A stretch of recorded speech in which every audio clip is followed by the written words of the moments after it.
In this video, we're going to cover how to start a basic spreadsheet. Say in this example, you're a teacher and you want to go ahead and track the exam results for your students. Well, that's a simple application you can use an Excel spreadsheet for. And as we go through the motions here, I'm going to introduce to you some of the additional features working with data in cells within rows and columns. The first thing you're going to want is the title for your spreadsheet. So typically if you click in your top left-hand cell or cell A1, this is where you can type your title.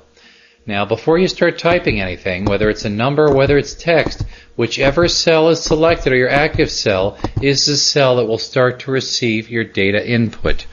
So once again, I've clicked on cell A1 and I'm going to type in my title for this spreadsheet. And since I'm a history teacher, in this example, I'm going to type in history class final exam results.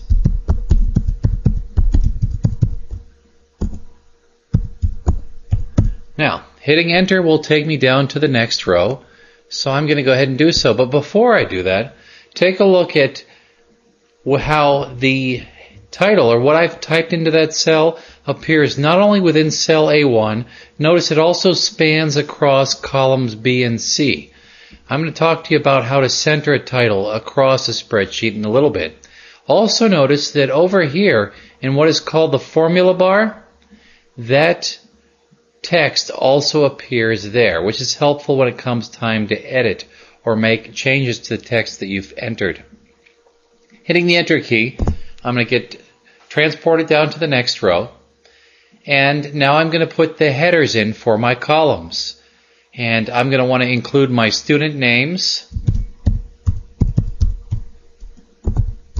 So I'm going to type in student name, and then when I hit tab, I go one cell over to the right.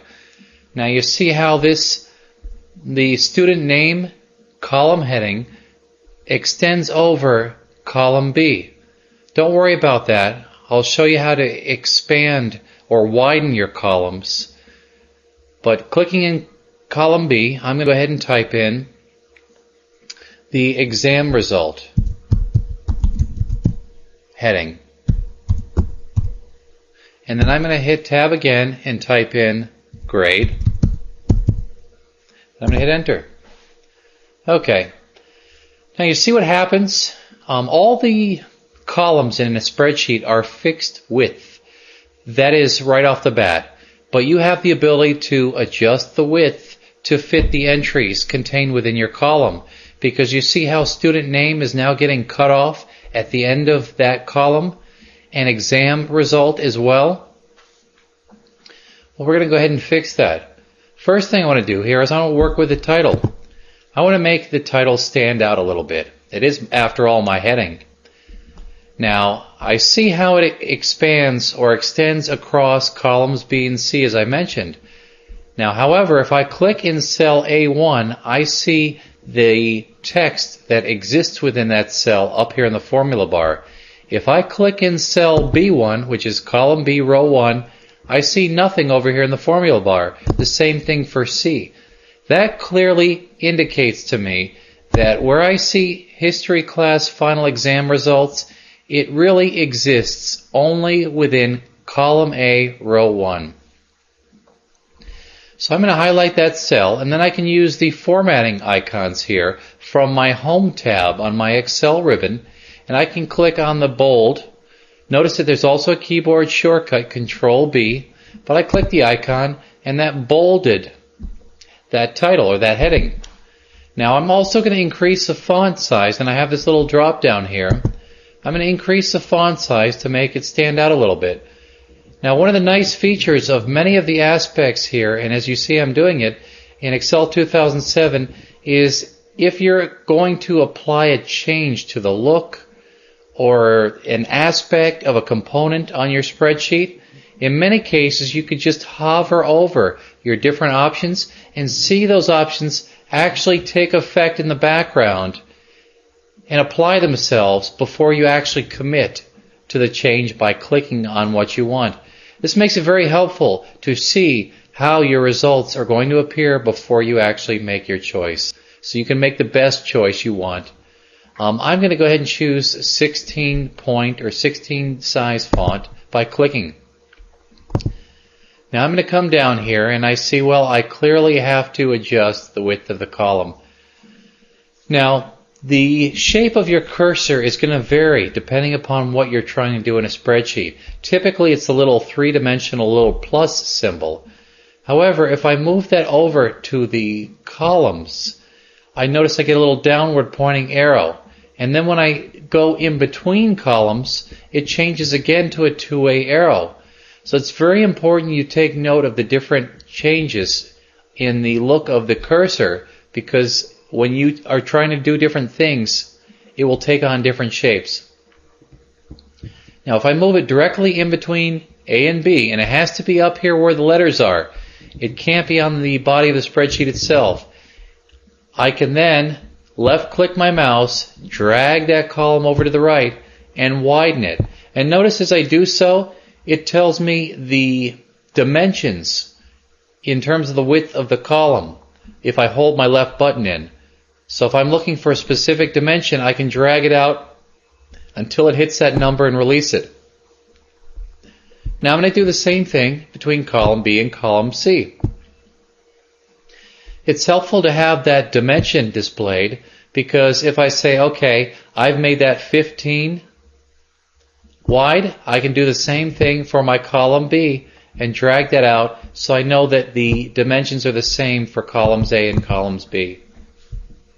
And if I'd like, I can bring column C out to 15 as well. Alright. Now, if you need to make a change to something you've already entered, there's a couple ways of doing that. One way is you can click in the cell. You can then make the changes up here in the formula bar. Maybe I want this to read student names instead of student name, and I just add the S in the end. Alright, that will take effect. I can also double click in the cell. And notice when I double click in the cell, I get that little vertical insertion point, which would allow me to edit directly in the cell itself. And maybe I want to leave that to read student name, and I backspace over it. I click outside the cell and that change takes effect. A third way to edit text within a cell is to use the F2 key. The F2 key, as I just hit it, will automatically perform the same task as if I were to double click the cell. It gives me the vertical insertion point, which I can backspace or use the arrow keys to move around, and then I can make necessary changes to the contents within the cell. Alright, now I'm going to add some student names in here. And I'm going to hit enter. Since that's the standard behavior within Excel, each time I hit enter, it moves down a row. And I'm going to type in a few additional names. Enter again. Enter again. Alright, so I've got 4 names here. Alright, I'm going to come over to the exam result column, and I'm going to type in a number representing the score that they received on the exam. And I'm going to hit enter. I'm going to put in the results for the next person here, John Smith in this case. I come down again. And Judy did great. She aced the exam, so she got a 100. Alright, then I'm going to come over to the grade column, and you can use formulas to determine the grade based on a certain scale, but we'll cover formulas a little bit later. I'm going to go ahead and manually enter the letter grade that each of these students received on their final exam.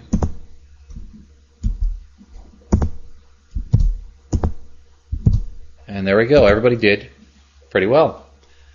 Alright, now, if I look at what I have so far, I might want to make additional visual or cosmetic changes. One thing I notice is the alignment. And this is a very interesting aspect of Excel, and it's helpful to be aware of.